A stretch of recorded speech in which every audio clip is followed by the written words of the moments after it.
Greetings, everyone. I'm excited to welcome Paul Foster, founder and CEO at OnePlan. Paul, welcome to the show. Thanks very much. Great to be here. Yeah, great to have you here. Let's dive in. Tell us a little bit about your background.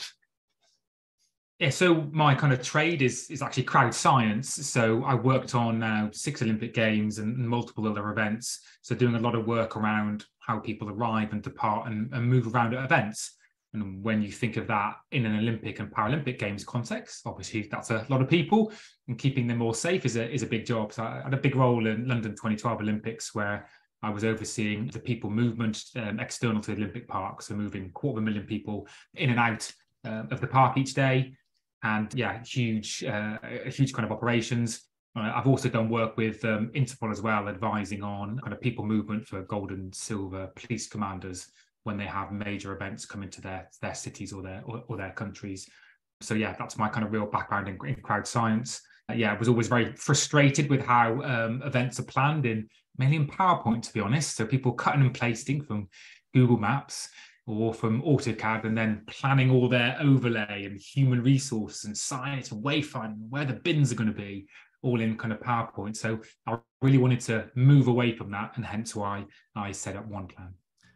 That's really interesting. I mean, a very specific niche, but also impacting millions of event goers. So is this something that you studied in school or just happened to get into out of school? Yeah, I just happened to get into my kind of journey on the Paralympic Games. Actually started in Beijing in 2008. I was a team manager of the wheelchair basketball team. I then moved into the UK government to help with planning for the London Olympics. And we had a big kind of challenge there in terms of who was going to manage all the people external to the venues. So we did a big piece of work, and then a budget was allocated, and I moved over to the organising committee and oversaw that operations for the Olympic Park. So it was a bit by chance. Fortunately, things went very well in London 2012, and it was seen as one of the great games. So it went well, and then worked on an advisory capacity for very, very different events kind of globally, and moved from there. And although, yes, OnePlan is kind of core and its heart is in events and venues, actually we've had a really wide-ranging use cases. And that's because it's very easy to kind of go and put something on the map or plan in OnePlan, do it. So we've had people plan vaccine sites in car parks. We've had people plan queue systems in front of polling stations for the US election. So it's pretty wide and varied. Anything you want to put on a map or a plan, people are using it for that. Yeah, interesting. Well, let's dive in. Tell us what does OnePlan do? What products and services does OnePlan offer? Yeah, so we started off with a 2D system, our mapping platform for events and venues. And a couple of years ago, we then went into digital twinning. So essentially what we had in 2D, turn it into 3D, way before the term metaverse was even kind of floated. So the key things we're trying to do here is reduce risks around planning for events and make the whole process much more efficient. And this brings huge cost savings and also saves on time and carbon footprint as well. So think of it a little bit like a Google Doc for site planning. So rather than doing it in PowerPoint and us having disconnected plans, it's all in one place. We can see to this cursor and we can plan together in real time. And you know exactly what you need to kind of plan for that event. We've based some of our processes actually on how Canva works. You've probably heard of Canva, a very, very successful system in terms of designing things and how their user interface works. So we've kind of looked at where they're successful and then looked at some of the best kind of mapping technology and brought that together with a very, very kind of, simple and straightforward interface. So is mapping then a key component of this, especially with those really large, say, Olympic type events? Is mapping then, I guess, just the big component of the process then? Yeah, that's the core of it. Everything is geolocated very, very accurately, so you know exactly where to put things. So that's the real kind of core. We call it like GIS mapping in the technical terms. A couple of years ago, during COVID, one of our clients approached us and said, "Look, love what you do in 2D. But can you turn it into 3D? Because this particular venue that we were planning at, we can't go through the doors because it's a COVID hospital. However, we are still planning for this World Cup event still to kind of take place in a couple of months' time. Because through COVID, one thing that was happening was people were planning again and again and again for different kind of scenarios. So we actually connected up with Epic Games and Unreal Engine, who are famous for Fortnite. And we said, look, we need to kind of create some of these environments in 3D. So we worked very, very closely with them. And we've been able to pull together a GIS mapping system and Unreal Engine's gaming technology and to turn many of our environments now into 3D. And it's kind of really exploded since then. So we've got clients such as the LA Clippers, Paris 2024 Olympic and Paralympic Games, and many other venues globally. So is this helping with just the flow of people and traffic in and out and just the risk associated with that? Or tell us a little bit about, once you've mapped the event, and then is it simulating just the people flow? Yeah, so all sorts of things on the operational elements. So a lot of it's about how much stuff do you need and where, and where do you have operational challenges? You can kind of plan things out, say, oh, will this actually work? Do I need to move things here? When you move into 3D, it gives you that additional element to it. So say you're planning signage at a venue, to be able to see it in 3D, is the arrow pointing in the correct direction? Is the typeface on the sign big enough from a distance? It brings in an extra kind of element. But then there's also some very serious stuff kind of planned in there on the security side, sniper lines of sight, looking at kind of bomb blast impacts and these kind of things. We can accurately simulate natural light and also artificial light down to the minute. So, the Paris team looking at what's the sunlight going to be on July, such and such at a certain time of day, that can affect, the spectator's experience, the athlete's experience, and also impacts on the people planning the camera positions. They may get lens flare at certain times of day. And again, we can simulate that, see where there may be kind of challenges. The other thing the 3D also moves into a lot more is the commercialization. So the LA Clippers are using the 3D model we created of their new venue, the Intuit Dome, to actually sell the hospitality spaces, sell the season tickets in that venue, because they've got a very highly realistic view of what that venue looks like, and it's not even complete yet. It doesn't get completed till 2024. So it enables them to commercialize it. Other use cases, workforce planning, workforce training as well. But yeah, it's pretty wide ranging how the 3D models can be used. Yeah, that's fascinating. Yeah, really interesting, just a simulation so you can kind of see what might happen before you actually get there. And it's like, boy, the signs don't have enough people, boxes, whatever it might be. So yeah, that is fascinating. And when did you found OnePlan? Yeah, so it was 2019. So it's been pretty quick in terms of how it's grown since then. And I think 6 months into the life of the business, the world changed and the pandemic hit. We all thought, oh no, then there's no events happening, it's going to be a disaster. But actually, the reverse happened for us because people were planning again and again and again. We built in social distancing tools, and we built in things that could support people when planning for when people returned back into the venues. So actually, it was a bit of an accelerator for us, the pandemic, and people adopted technology so much more quicker during that period. So actually, we kind of turned it around to a big positive. Oh, that's great. And where are you located? So we are a UK company with a global footprint. So we don't have an office. We never did. We always tell people, we was using Zoom before Zoom was cool. So yeah, our team's based in 14 different countries. I think we speak about 10 different languages, but that's because we've got a very global platform. So over 25,000 events have been planned in the OnePlan platform in 110 countries now. Oh, wow. So 20,000 events so far, 110 countries. Okay. And what's your current team size? Yeah, so around about 60, and which is a really good kind of comfortable number for us. So it's fairly large, but not too large. Pretty much everyone knows each other, so a good size. So we don't expect to grow hugely kind of beyond that. We've always been very, very focused on kind of sustainable growth and not kind of growing the team out too well. But yeah, really kind of efficient team in everything we do. Interesting. And how does the pricing model work? Is this one-off pricing per event? Is it a subscription? How do you price? How do you charge your customers? Yeah, subscription. And people often ask this question, is the event just happening like once a year? Well, most people plan multiple events. They see it sometimes as their kind of Dropbox of their event site plans. They want to know what happened last year, or they may need to pass it on to someone else or a supplier to show, where to put things, or they may need to share it with the emergency services to show them, what the event's going to look like to get the approvals. So people don't tend to kind of cancel their subscriptions because, they need to use those plans again. And, so yeah, it's a subscription-based model for both the 2D and the 3D platform. So the 3D is kind of a higher price point than the 2D side. Okay, yeah, that's interesting because you see, of course, a lot of these virtual event platforms, say an online conference that's virtual, and those companies a bit trying to not struggle with pricing, but figure out how to move it more to subscription versus, hey, I had my one-time event, I'll see you in a year, and then they stop paying. So it seems like you found, and maybe the fact that it's these physical events, that there is just more to than just having the event, but there's so much then data information stored in that in your site. Yeah, and if you look broadly at, say, let's just pick the event technology sector. If you look at all the technology in there, the vast majority are actually focused on the actual event, the time of the actual event. Well, actually, the planning period is much, much, much longer than the actual event itself. And we're focused actually on the planning, the build up to it, making sure you get everything right, reducing risk, these kind of things. And there's not actually a whole lot in that kind of phase. It's all tends to be much more focused on the actual operations itself, which lends itself to people need the subscription and they need to have access to OnePlan for a longer period of time. And then I assume, do you also help, say, companies who hold those big user conferences?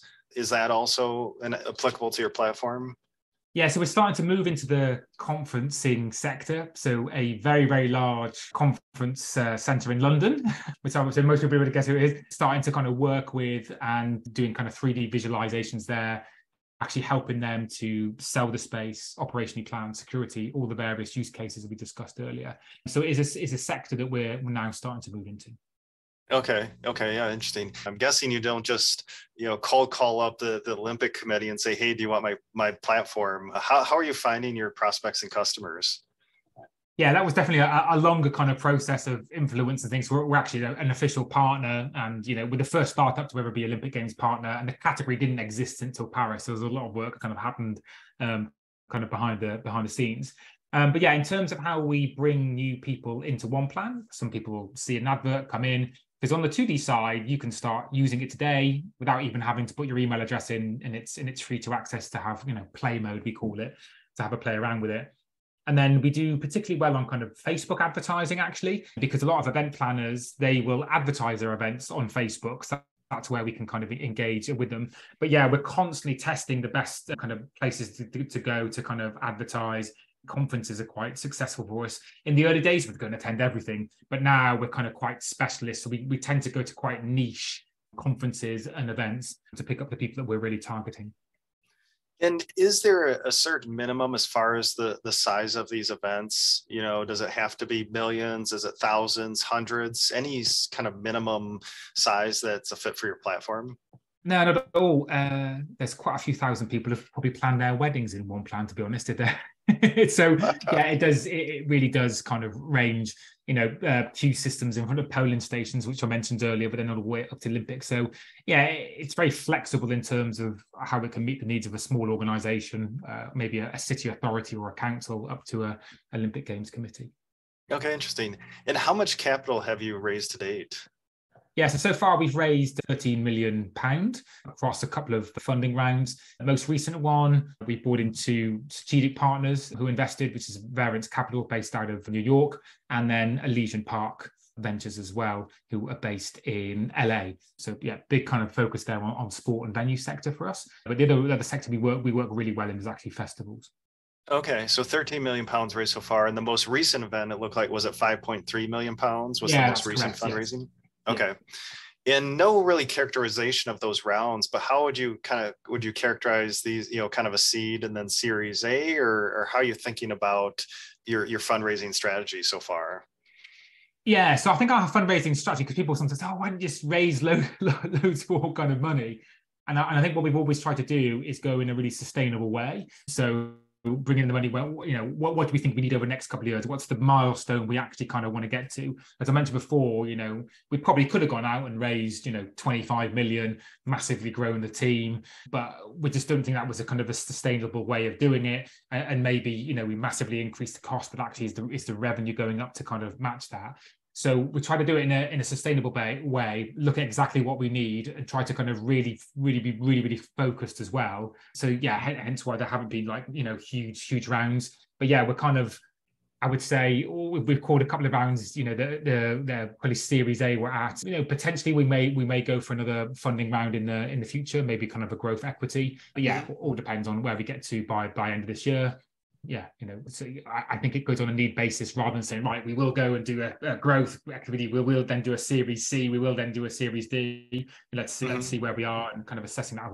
We're fortunate that we have a lot of very experienced kind of investors, finance people who have invested and also on the board. So we feel like we're getting good advice, I think. Yeah, no, that's interesting because fundraising is a very strategic process, but it sounds like you've taken a more tactical approach to, just like you said, what capital do we need, what milestones do we want to hit, and then let's raise capital according to that plan. Yeah, and you've definitely got to take account of the kind of macro things happening in the world, because we also look at it, we raise now and we raise in the future, and that's not just based on the company performance, it's actually based on what else is kind of like happening, out there. Certainly, and rightly so, investors are being kind of more diligent in terms of how they're kind of investing and asking kind of for more things, which they always should do. Is it going to get easier or is it going to get harder by the end of the year? Who knows? So we've also got to keep an eye on what's happening more widely, not just on our own kind of performance. So we do a lot to kind of look at that and kind of assess.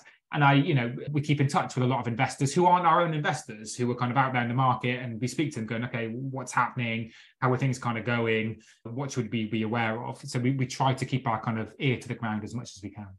Okay, that comes up quite a bit of, of course you have your investors in these latest funding rounds, but also just talking to other investors in the community, or maybe even potential investors down the road, just making sure you keep that relationship going. Yeah, for sure. And in any fundraising lessons that you'd like to share with other founders listening with this latest $5.3 million round, in today's environment, we're recording this in April, anything that was interesting or anything you'd like to share as far as lessons learned in that latest round? Yes, there's a lot of lessons learned. And obviously, raising funds takes up a lot of time, and it really does. It can distract you from the kind of business, and running the business and building the business is the most important thing, because that means you can probably raise more money in the future or do other things. But I think over time, I've definitely got a lot more specific in terms of investors I will talk to and understanding kind of what they want and need. And my first questions now is, are you actively investing? And, because the people in those offices, they still need to keep busy, and maybe they're just speaking to companies just to keep aware, but maybe they're not kind of actually deploying capital. So the first thing is like, are you deploying capital? If it's no, okay, are you going to be deploying capital over the next 6 months? What's your what dry powder have you got available at the moment? Is this kind of a serious conversation? And then really kind of understanding, what their kind of key metrics is. So there's definitely, I would say probably 10, maybe 15 investors I know that we're not right for them right now, but I know what they want. I know what milestones need to kind of be hit for them in, further down the line where we may be appropriate. So I've done a lot more in terms of understanding that. I almost kind of now treat it like sales prospecting. So try and understand your customer as much as you can. Try and understand what their needs are, what there's, what will make them invest, what will make them buy. So yeah, I very much see it like a pipeline in terms of sales. And I think that's definitely served us better. I have less calls, but the ones I do now have, I feel like they've been more valuable, and, they're potentially going to, help us in the future. Oh, that's great advice. And it's really interesting, right? It seems like you've have been able to narrow down that investor profile that might be a good fit for you. But then that question, are you actively investing, or are we just kind of having just a general chat to learn about the market and what's going on with each other? Yeah, 2019, 2020, I would have spoken to anybody. And I probably did, and the list of like investors, well, I'm talking hundreds here, and those were the kind of the hot times. Everyone was, frantically fishing, and things were moving really, really kind of quickly. But yeah, definitely kind of, learn from that as the business grows. Just don't have kind of time for that. And just kind of managing that a lot better. Yeah, appreciate that, Paul. Fantastic advice or insight for the other founders listening. But as we wrap up here, I have one more question. What currently, I talk a lot of numbers, love SaaS metrics. What is there a number that you really love right now to manage your business with? Whether it's a financial metric, sales metric, what stands out? I'm just curious right now, that just a number that you love to help manage your business. Yeah, one number. I always say the teams always focus on one number. It actually links it when we've got kind of milestones on the way to that, which then tap into kind of bonuses for the team, and we'll get to a big point. So it's 10,000 paying users. 10,000 paying users converts over to a significant monthly recurring revenue, and it gets us to a very, very significant point. But if you ask anybody who works in our business, they'll say, what's the target you're going to? They'll go Project 10K. Project 10K is 10,000 paying users. And they say, when? And it's like, as quickly as we can. All right, that's great. I love that. So everybody knows within the company, 10,000 paying users. So love that. So as we wrap up here, Paul, what's next for OnePlan? What's coming up that's fun and exciting? Well, hopefully 10,000 paying users. That, of course, yeah. Yeah, it's working towards that. And we have actually, over the next couple of months, actually seen, the hockey stick start to have them moving up. And the bit I'm really excited about is looking into the detail, like how do we get there kind of quicker? What things are working, not working? So the kind of exciting things for us is really, really focusing. And what I always advise kind of people as well when they ask is it's very hard to say no to things. Like there's these shiny new sectors. It's like, oh, that's really exciting. Like how cool that could be. But like pulling it back, where do we want to focus on? So it's one that gives you product market fit, but product market fit is always also includes how long is the sales cycle? How much is that client potentially going to kind of pay you, and the likelihood of it? It's not just is that product right for it, and we take those things into account. Actually, these particular clients, we can get them over the line kind of quickly. They've got a quicker sales cycle internally. They don't need so many approvals, et cetera, et cetera. So looking at that and refining that, and I think we're really starting to nail that now where it is. So we do very well, for example, on new build and refurb stadiums and arenas. We're also very, very strong in festivals, very strong in road events. So we're kind of doubling down in those sectors, really nail them, and then we'll start to then go out to the others, as opposed to being very, very broad, which is definitely how we started back in 2019. Again, we're talking and trying to satisfy everybody, but being really, really focused, really excited about doing that over this year. And one more question here, because you work with event sizes of all different sizes. So is your sales cycle anywhere from days up to months to a year? I mean, I assume you have a pretty big range of a sales cycle based on who you're going after. Yeah, we definitely do. And it's looking at it where the longer ones are.